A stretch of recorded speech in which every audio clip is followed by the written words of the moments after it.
नमस्कार, मैं हूं पूजा। बिहार न्यूज में आपका स्वागत है। आज 30 मई दिन शुक्रवार। खबरों की ओर बढ़ने से पहले आप सभी को हिंदी पत्रकारिता दिवस की हार्दिक शुभकामनाएं।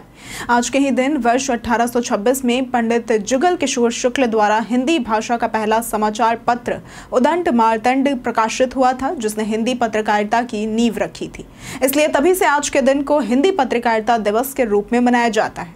चलिए अब डालते हैं एक नजर आज की सुर्खियों पर। बिहार पुलिस सब इंस्पेक्टर के पदों पर आज से करे आवेदन। कुल 33 पदों पर निकली है भर्ती। 30 जून है आवेदन करने की अंतिम तारीख। पीएम मोदी आज रोहतास में करेंगे कई परियोजनाओं का उद्घाटन। हार्डिंग पार्क में 5 नए टर्मिनल प्लेटफॉर्म का होगा शिलान्यास। यात्रियों को मिलेंगी बेहतर सुविधाएं। शहीद मनीष कुमार के नाम पर गांव में बना प्रवेश द्वार। मुखिया दीपक कुमार ने ग्रामीणों के साथ बैठक कर लिया निर्णय। 14 मई को कारगिल क्षेत्र में ड्यूटी के दौरान हुए थे शहीद।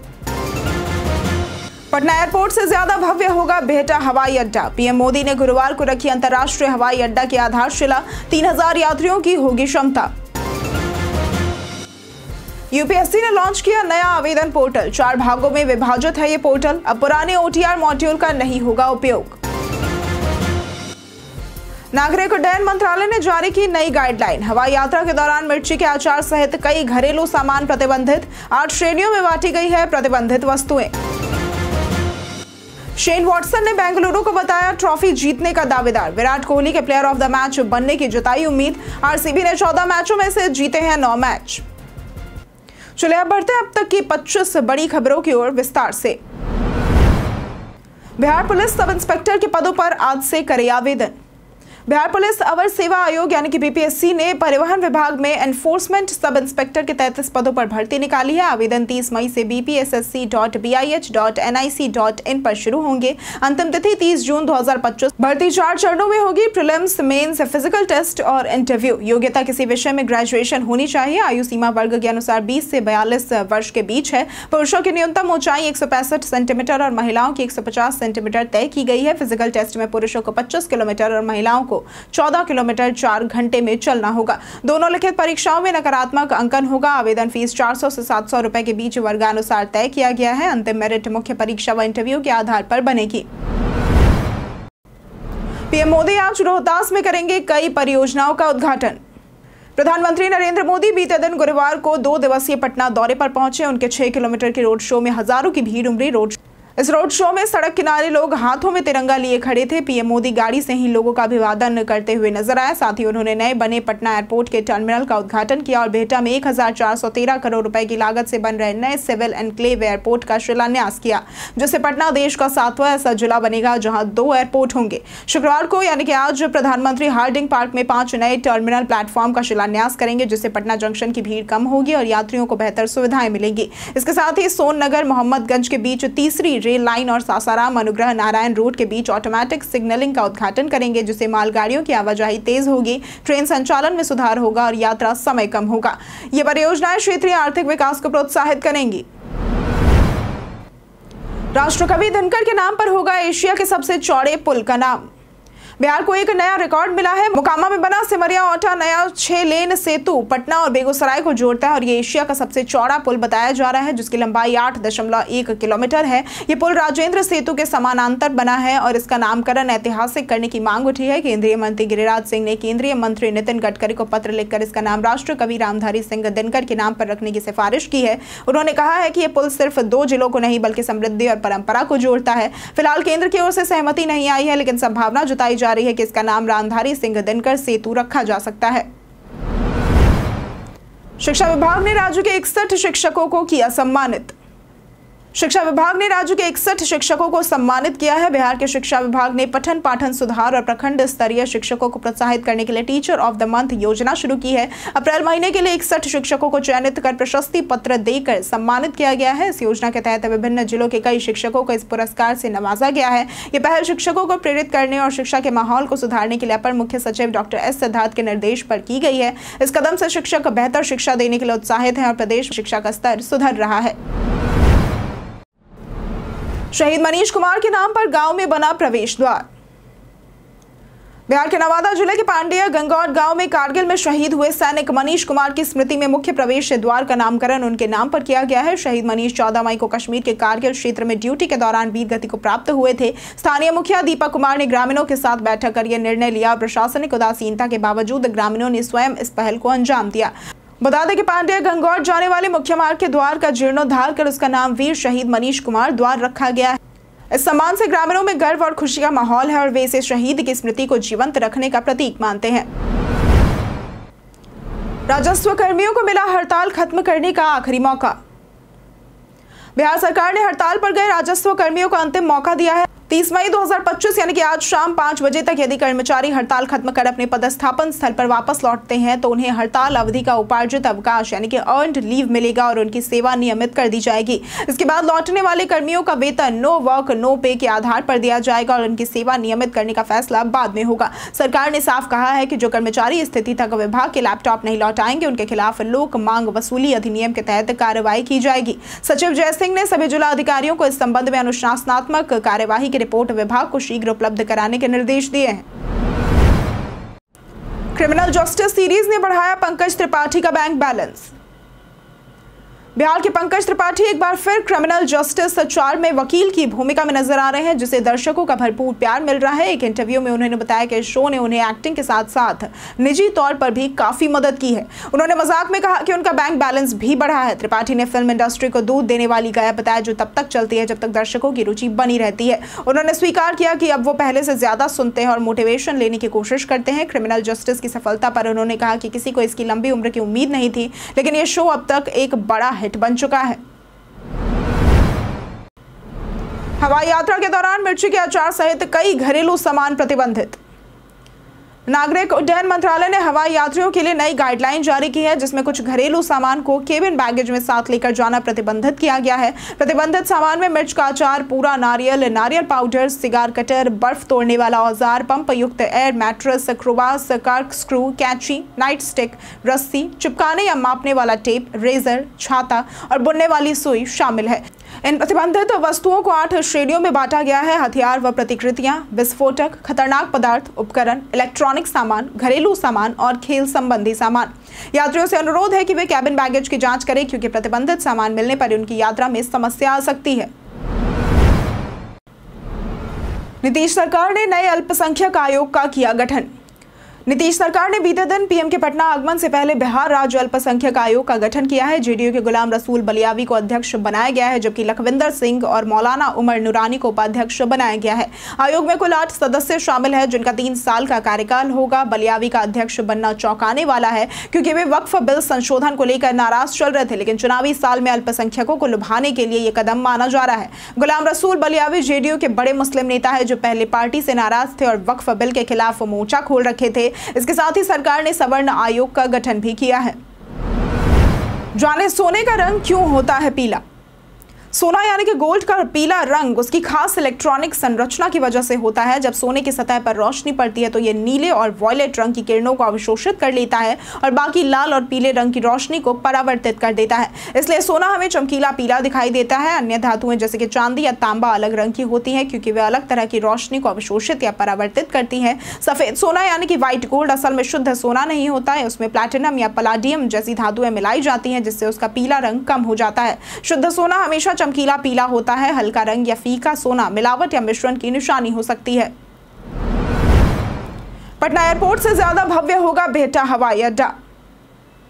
पीएम नरेंद्र मोदी ने बिहार दौरे के दौरान पटना एयरपोर्ट के नई टर्मिनल का उद्घाटन किया और बिहटा में प्रस्तावित अंतर्राष्ट्रीय हवाई अड्डा की आधारशिला रखी। बिहटा एयरपोर्ट क्षेत्रफल में पटना एयरपोर्ट से बड़ा 68,000 वर्ग मीटर बनाम 65,000 वर्ग मीटर होगा। यह एयरपोर्ट एक साथ 3,000 यात्रियों को संभाल सकेगा और multi level parking, service block जैसी आधुनिक सुविधाएं भी प्रदान करेगा। इसके सिविल एनक्लेव का बजट 1,413 करोड़ रुपए है, जो सालाना 50 लाख यात्रियों की सेवा करेगा। एयरपोर्ट पर 64 check in counter, 16 self kiosk, 5 से 6 एरो ब्रिज और 6 बैगेज कन्वेयर बेल्ट होंगे। बिहटा एयरपोर्ट पटना से 35 किलोमीटर दूर होगा, जिससे क्षेत्र में 2 एयरपोर्ट की सुविधा उपलब्ध होगी। बिहार टीम के पूर्व कप्तान ने साझा किए वैभव सूर्यवंशी के अनसुने किस्से। 14 साल के वैभव सूर्यवंशी आईपीएल 2025 के 47वें मैच में शतक लगाने वाले सबसे युवा बल्लेबाज बन गए हैं। उन्होंने 12 साल की उम्र में रणजी ट्रॉफी में बिहार के लिए अपना पहला फर्स्ट क्लास मैच खेला था। उस वक्त के बिहार के कप्तान आशुतोष अमन ने बताया कि डेब्यू से एक रात पहले वैभव काफी नर्वस थे और प्रैक्टिस के दौरान उन्होंने खाना भी नहीं खाया था। मैच के दूसरे दिन जब वैभव ओपनिंग के लिए बैटिंग कर रहे थे तो उन्हें जूते के फीते बांधने में दिक्कत हुई थी, जिसमें कप्तान ने मदद की थी। वैभव ने पहली पारी में 19 और दूसरी में 12 रन बनाए थे। आशुतोष अमन ने कहा कि वैभव बिहार के पहले क्रिकेट सुपरस्टार है। जाने आज कैसा रहेगा बिहार के मौसम का मिजाज। मौसम विभाग के अनुसार अगले 2 से 3 दिनों के दौरान अधिकतम तापमान में कोई भी विशेष परिवर्तन होने की संभावना नहीं है, जिसके बाद अगले 2 से 3 दिनों में अधिकतम व न्यूनतम तापमान में 2 से 4 डिग्री की वृद्धि होने की आशंका जताई गई है। प्रदेश के 1 या 2 स्थानों पर हल्की से मध्यम स्तर की वर्षा होने की संभावना है, तो वहीं राज्य के कुछ इलाकों में मेघ गर्जन वज्रपात के साथ तेज हवा चलने की भी संभावना है। अगर बात करें आज के अधिकतम तापमान की, तो आज का अधिकतम तापमान 38 से 40 डिग्री और न्यूनतम तापमान 26 से 28 डिग्री रहने की आशंका जताई गई है। भारत नेपाल सीमा पर 2 चीनी नागरिक गिरफ्तार। बिहार में भारत नेपाल सीमा पर एसएसबी ने 2 चीनी नागरिकों को गिरफ्तार किया है। पिपरौन जटेही बॉर्डर के पास पिलर संख्या 284/35 के नजदीक ये दोनों अवैध रूप से भारत में प्रवेश कर रहे थे। इनमें से एक वू हेलोंग नेपाल टूरिस्ट वीजा पर आया था और सोशल मीडिया पर वीडियो ब्लॉगिंग करता था। उसके फोन से भारत विरोधी और खालिस्तान समर्थक 50 से भी अधिक वीडियो मिले हैं। हालांकि उसने इन्हें पोस्ट नहीं किया था। दूसरा नागरिक शेंग जुन योंग पहले भी नेपाल आ चुका है और अपनी गर्लफ्रेंड से मिलने वहां गया था। दोनों को हरलाखी थाना को सौंपा गया है। एसएसबी ने बताया कि सीमा पर निगरानी करी और मामले की जांच के लिए विशेषज्ञ टीम बुलाई गई है। यूपीएससी ने लॉन्च किया नया आवेदन पोर्टल। संघ लोक सेवा आयोग यानी कि यूपीएससी ने 28 मई 2025 से नया ऑनलाइन आवेदन पोर्टल शुरू किया है। यह पोर्टल 4 भागों में विभाजित है: account creation, universal registration, common application form और एग्जामिनेशन। पहले 3 भाग सभी परीक्षाओं के लिए समान जानकारी भरने की सुविधा देते हैं, जबकि चौथा भाग केवल परीक्षा संबंधित विवरणों के लिए है। नया पोर्टल अभ्यर्थियों को समय बचाने और अंतिम समय की भागदौड़ से बचने में मदद करेगा। अब पुराने वन टाइम रजिस्ट्रेशन यानी कि ओटीआर मॉड्यूल का उपयोग नहीं होगा। आवेदकों को नए पोर्टल पर पुनः आवेदन और दस्तावेज अपलोड करना आवश्यक होगा। आधार कार्ड को पहचान दस्तावेज के रूप में इस्तेमाल करने की सलाह दी गई है। नए पोर्टल से सीडीएस 2, एनडीए 2 जैसी परीक्षाओं के आवेदन लिए जाएंगे। आईआरसीटीसी घोटाले पर अब फैसला 23 जुलाई को, लालू यादव भी शामिल। आईआरसीटीसी होटल घोटाले में कोर्ट 23 जुलाई को फैसला सुनाएगी। ये मामला उस समय का है जब लालू यादव रेल मंत्री हुआ करते थे। उन्होंने पुरी और रांची के बीएनआर होटल्स को आईआरसीटीसी को ट्रांसफर किया, जिन्हें बाद में मेसर्स सुजाता होटल्स को लीज पर देने के लिए टेंडर दिया गया। सीबीआई का आरोप है कि टेंडर प्रक्रिया में गड़बड़ी हुई और इसके बदले लालू परिवार को पटना में 3 एकड़ जमीन मिली। ये जमीन पहले सरला गुप्ता की कंपनी को दी गई, जो बाद में राबरी और तेजस्वी की कंपनी के पास आ गई। ट्रायल में दोष साबित होने पर तेजस्वी को 7 साल की सजा हो सकती है। वे फिलहाल जमानत पर है। करंट अकाउंट और सेविंग्स अकाउंट में जाने क्या है फर्क। करंट अकाउंट और सेविंग्स अकाउंट में मुख्य अंतर इनके उद्देश्य और सुविधाओं में होता है। सेविंग्स अकाउंट आमतौर पर वेतनभोगी या नियमित इनकम वाले लोगों के लिए होता है, जिसमें सीमित लेन देन की अनुमति होती है और लगभग 4% ब्याज भी मिलता है। वहीं करंट अकाउंट व्यापारियों और उद्यमियों के लिए उपयुक्त होता है, जो दिन प्रतिदिन के कई ट्रांजैक्शन करते हैं, लेकिन इसमें कोई ब्याज नहीं मिलता। करंट अकाउंट में ओवरड्राफ्ट की सुविधा मिलती है, जबकि सेविंग्स अकाउंट में नहीं मिलती है। न्यूनतम शेष राशि की मांग करंट अकाउंट में ज्यादा होती है, जबकि सेविंग्स अकाउंट में कम होती है। दोनों अकाउंट के उद्देश्य अलग है। सेविंग्स अकाउंट बचत के लिए और करंट अकाउंट रोजाना लेन देन के लिए।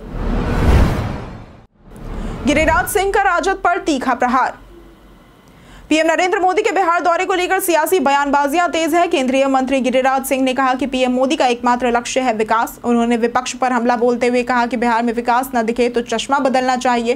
गिरिराज ने दावा किया कि डबल इंजन सरकार आने के बाद बिहार में तेजी से विकास हुआ है। सड़क, बिजली और एयरपोर्ट जैसी सुविधाओं में बड़ा सुधार हुआ है। उन्होंने लालू यादव के शासनकाल की तुलना करते हुए कहा कि तब सफर में कई घंटे लगते थे, अब वो समय काफी घट गया है।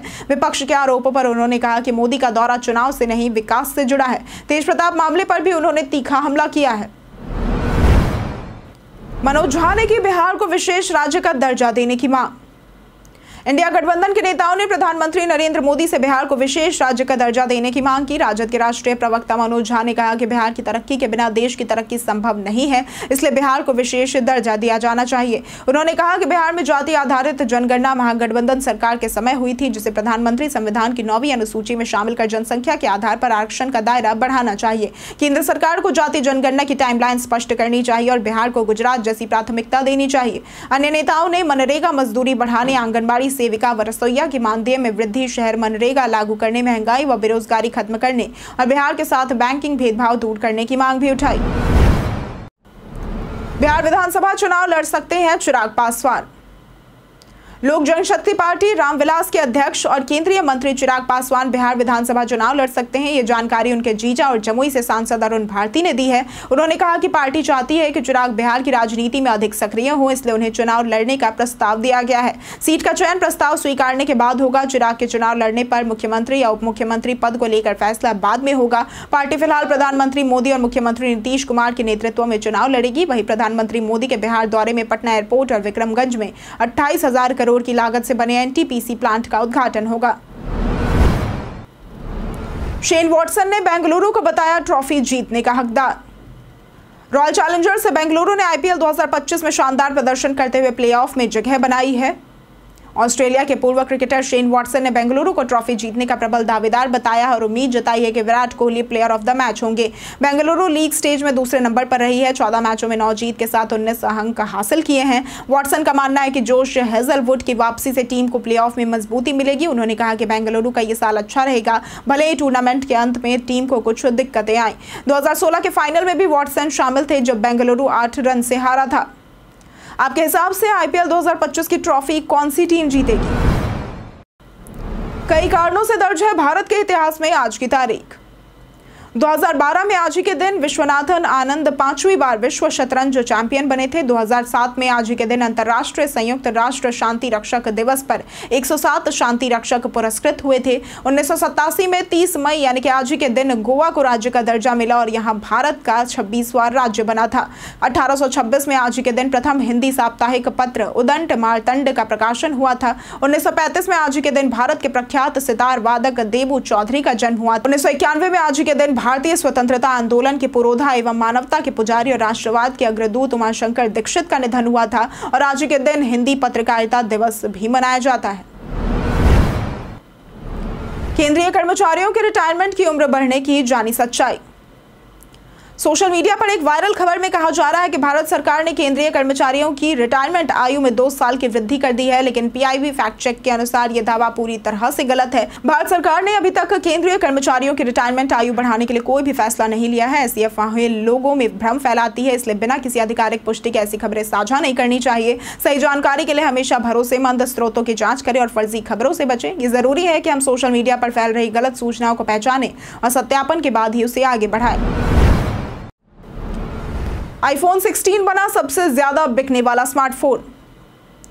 2025 की पहली तिमाही में प्रीमियम स्मार्टफोन की मांग बढ़ी है। काउंटर पॉइंट रिसर्च के अनुसार आईफोन 16 दुनिया का सबसे ज्यादा बिकने वाला स्मार्टफोन रहा, जिसे करीब 70,000 में बेचा गया। इसके बाद आईफोन 16 प्रो मैक्स और आईफोन 16 प्रो ने दूसरा और तीसरा स्थान हासिल किया। ये 2 साल में पहली बार है जब रेगुलर आईफोन मॉडल्स ने प्रो वेरिएंट्स को पीछे छोड़ा है। आईफोन 16e छठे स्थान पर रहा, जबकि सैमसंग का गैलेक्सी S25 अल्ट्रा 7वें स्थान पर रहा। गैलेक्सी A16 5G और A06 जैसे बजट फोन भी टॉप लिस्ट में रहे। शाओमी का Redmi 14C 4G भी टॉप 10 में शामिल हुआ। ये ट्रेंड दिखाता है कि लोग प्रीमियम फीचर्स के लिए ज्यादा खर्च करने को भी तैयार है। भारत नेपाल सीमा पर दिखने वाली चीज ड्रोन नहीं, स्टारलिंक की सैटेलाइट। भारत नेपाल सीमा के पास जयनगर में पिछले कुछ दिनों से दिखाई दे रही चमकीली चीज को लेकर अब स्पष्ट हो गया है कि वो कोई ड्रोन नहीं बल्कि स्टारलिंक का लो ऑर्बिट सैटेलाइट है। ये जानकारी बिहार सरकार के गृह विभाग ने दी है। स्टारलिंक अमेरिकी उद्योगपति एलन मस्क की कंपनी स्पेस एक्स का प्रोजेक्ट है, जिसका उद्देश्य हाई स्पीड इंटरनेट सेवा प्रदान करना है। इसके तहत हजारों छोटे सैटेलाइट पृथ्वी की निचली कक्षा में भेजे जाते हैं। जब ये एक साथ चलते हैं तो सैटेलाइट ट्रेन की तरह दिखते हैं और सूरज की रोशनी को परावर्तित करते हैं, जिससे वे चमकते हुए नजर आते हैं। ये दृश्य आमतौर पर सूरज डूबने के बाद या उगने से पहले कुछ मिनटों तक ही दिखता है। हम प्रतिदिन आपसे 5 ऐसे जरूरी सवाल और उसके जवाब बताएंगे जो कि बीपीएससी, बिहार पुलिस, दारोगा समेत एसएससी जैसे अन्य प्रतियोगी परीक्षाओं में काम आएंगे। सवाल इतिहास, बिहार स्पेशल, विज्ञान, करंट अफेयर्स और भूगोल से रहेंगे। पूछे गए 5 सवालों में आपने कितना सही उत्तर दिया, यह हमें कमेंट करके जरूर बताएं। हमारा पहला सवाल है, शेरशाह सूरी का मकबरा किसने डिजाइन किया था? ए उस्ताद अहमद लाहौरी, बी उस्ताद ईसा शिराजी, सी मीमर सिनान या फिर डी मीर मोहम्मद अलीवाल खान। इसका सही जवाब है डी मीर मोहम्मद अलीवाल खान। हमारा दूसरा सवाल है, बिहार और उड़ीसा बंगाल से किस वर्ष अलग हुए थे? ए 1936, बी 1938, सी 1930 या फिर डी 1912। इसका सही जवाब है डी 1912। हमारा तीसरा सवाल है 1857 के विद्रोह के दौरान बिहार के प्रथम क्रांतिकारी कौन थे? ए कुंवर सिंह, बी बिरसा मुंडा, सी शंकर शाह या फिर डी नाना साहेब। इसका सही जवाब है ए कुंवर सिंह। हमारा चौथा सवाल है बिहार का पहला उर्दू अखबार कौन सा था? ए नूरुल अनवर, बी साद-ए-आम, सी इनकलाब-ए-जदीद या फिर डी आगरा अखबार। इसका सही जवाब है ए नूरुल अनवर। हमारा पांचवा सवाल है एशिया के किस देश ने भारतीय नागरिकों के लिए 2 नए वीजा फ्री ट्रैवल ऑप्शन शुरू किए हैं? ए सिंगापुर, बी मलेशिया, सी फिलीपींस या फिर डी जापान। इसका सही जवाब है सी फिलीपींस। बीते दिन हमारे द्वारा पूछे गए सवाल का जवाब आप लोगों में से बहुत लोगों ने हमारे कमेंट सेक्शन में लिख कर दिया है। जिन्होंने हमारे द्वारा पूछे गए सवाल का जवाब दिया है उनके नाम है बीरेंद्र कुमार, संजीव कुमार, कृष्णा प्रसाद, नेहा कुमारी, आलोक प्रियदर्शी, मुन्ना प्रसाद, प्रदीप पंडित, दिलीप कुमार, नरेंद्र कुमार, पंकज कुमार दास, सुरेंद्र पासवान, राकेश मिश्रा, राजकिशोर महतो, राजकुमार यादव, सुमित कुमार, प्रेमनाथ मिश्रा, अनिल कुमार, मुन्ना प्रसाद, पवन कुमार, जितेंद्र ठाकुर, राजीव कुमार, दामोदर कुमार और सूरज कुमार। इसके साथ बढ़ते हैं आज के सवाल की ओर। आज का सवाल है आपको क्या लगता है सरकार की योजनाएं सभी लोगों तक सही से पहुंच पाती है या नहीं? आप अपना जवाब हमें हमारे कमेंट सेक्शन में लिखकर जरूर बताएं। आज के लिए सिर्फ इतना ही। बिहार के तमाम खबरों के साथ बने रहने के लिए देखते रहें बिहारी न्यूज़। और साथ ही अगर आप यूट्यूब चैनल पर देख रहे हैं तो चैनल को सब्सक्राइब करें और अगर आप फेसबुक पेज पर देख रहे हैं तो लाइक और फॉलो जरूर करें।